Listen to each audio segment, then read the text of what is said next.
श्रीरामचन्द्राष्टकम्।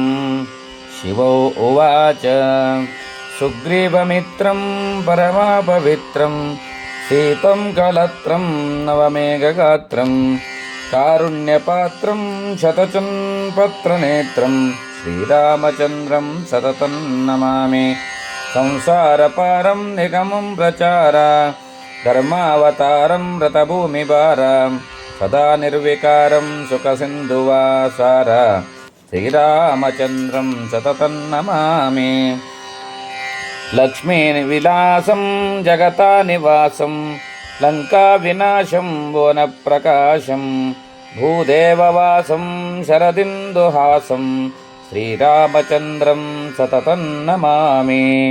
मन्दारमालं वचनेकसारं गुणैकविशालं वृतासप्तजालां कव्याजकालं सुरलोकपालं श्रीरामचन्द्रं सततं नमामि। वेदान्तजानं सकलै समानं हतारिमानं त्रिदशप्रदानं गजेन्द्रयानं विगतावसानं श्रीरामचन्द्रं सततं नमामि।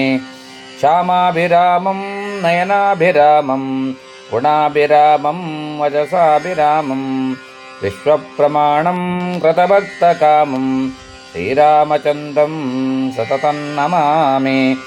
लीलाशरीरं रणरङ्गधीरं विश्वेकवीरं रघुवंशहारं गम्भीरनादं जितसर्ववादं श्रीरामचन्द्रं सततं नमामि।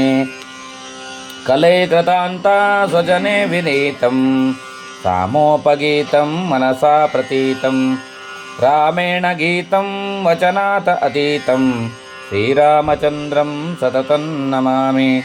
लसच्चन्द्रकोटिप्रकाशपीते समासीनाङ्गे समदातसीतं शरतं हेमवर्णं तडितं भुजं वासं भजे श्रीरामचन्द्रं निरुरत्रतन्त्रं।